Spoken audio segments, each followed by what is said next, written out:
Robot arrested for being socially awkward. This is the Alligator News Roundup. Plus, New York City is uncommonly generous with its homeless population. Maybe I should move there. Iran proves itself somewhat intransigent in a secret letter. And residents are warned not to swim with crocodiles. Here we go. Number 4. Gadget Review. First humanoid robot arrested after frightening a 70-year-old woman in China. In a technology first, but probably only the first of many, a 4-foot-tall robot was arrested in Macau last week for harassing a woman on a residential sidewalk. It is not clear whether words were actually exchanged or if the victim, a woman in her 70s, simply laid down the law for the AI-powered machine. The unnamed female was apparently walking home one evening, minding her own business, when she became aware of a presence behind her. She turned to look and found a Unitary G1 remotely operated robot shadowing her. She moved, it moved. She stopped, it stopped. She turned her back and bent to examine her smartphone. The G1 stood close behind her, idling, or whatever it is that powered-up robots do when they're not moving. She had finally had enough. She turned and confronted the machine in a loud voice, saying in Mandarin, or perhaps in Macanese Portuguese, something that translated to, "You are scaring me. Why don't you go somewhere else? Is there a mental disturbance at work here?" The loose translation is gathered from English language reports, but it captures the essence. In what might be considered shock, or surrender, or perhaps preparation for striking a blow, the G1 threw up both hands in a manner that made it look as though it was signaling a touchdown. Both the police and an ambulance were called. The woman, in some considerable distress, was hospitalized for observation. The G1 robot was escorted away by a police officer who laid a hand on the miscreant's shoulder to remind it who the law was in these parts. The after-action review by the creators of the robot acknowledged the limitations of their micro-processing capability. The G1 can effectively stand, walk, get up after falling, climb stairs, lift, and stack. What it cannot do is navigate around a person standing in its path on a sidewalk. Nor can it stop a respectful distance from said person so as not to scare her into a near cardiac event. I wonder who paid for the ambulance ride. In the States, that price is well above $1,000 US.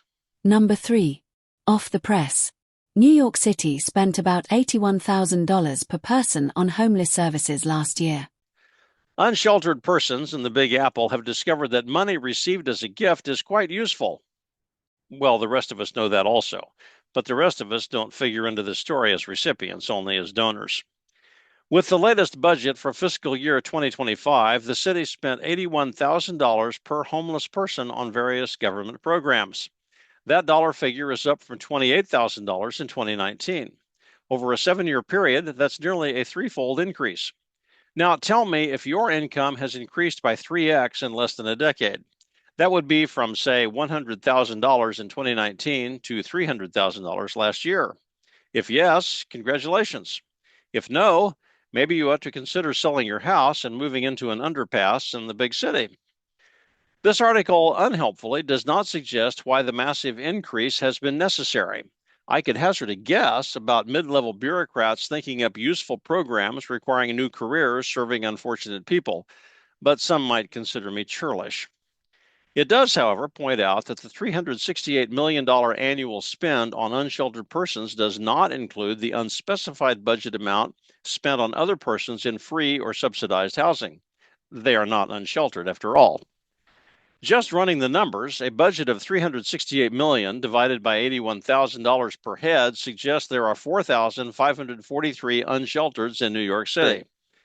One might be tempted to wonder how much administrative cost is built into that price tag, and whether it might be cheaper to simply hand out 4,000 checks and terminate the bureaucrats who run the programs. Speaking of churlish. Number 2. The Kenya Times.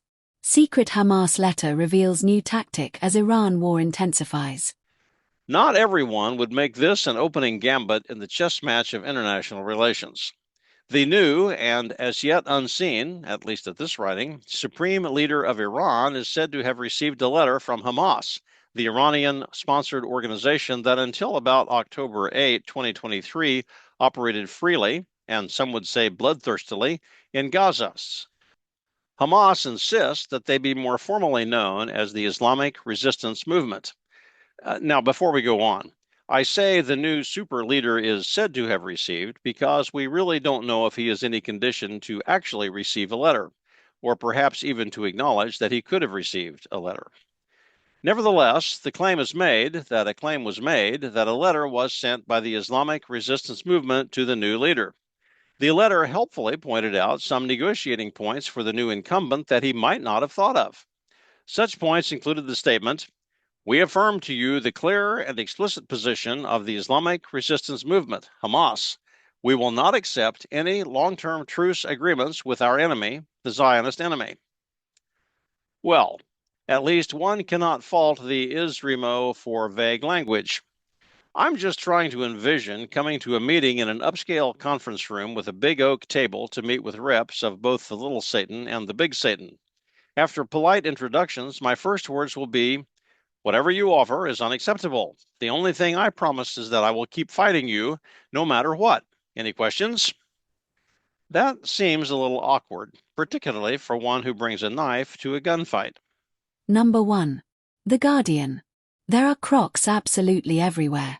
NT residents warned to stay out of floodwaters as hundreds evacuated. When the rainy season comes to Australia's Northern Territory, it really shows up. Several rivers flooded earlier this month, forcing evacuations. Rivers crested at depths up to 19 meters. I have no idea how deep that is, but it sounds bad. Towns evacuated included Nganmariyanga, Niuyu, Jokmingan, and Catherine. Catherine? Where did she come from? Nganmariyanga, the writer points out, was formerly known as Palumpa. Well, they didn't exactly plus that one up, did they? I'm not sure why he thought it necessary to include that bit of trivia, except that he may have found it as entertaining as I did. Because of the multi-meters deep water, various forms of reptile critters began roaming the streets of the aforementioned towns. The Bureau of Meteorology helpfully pointed out that a few crocodiles might have made it into the city limits, and therefore residents might want to consider not swimming very much in the flooded waters.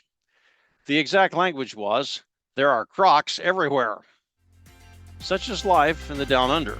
It makes Butler County, Kansas look pretty tame, and it is, and I'm happy with it. And thanks for joining the Alligator News Roundup for Friday, March 20, 2026. With warmer weather on the way, consider taking a dip in somebody's farm creek. It might be refreshing, or you might find a snapping turtle the size of a large pillow. On second thought, maybe just stay inside and read a book. Have a good weekend. Thanks for joining us this week. Keep a sharp eye out for 4-foot-tall humanoid robots stalking you on the sidewalk. Tune in again next time for all the news you can repeat to impress your friends.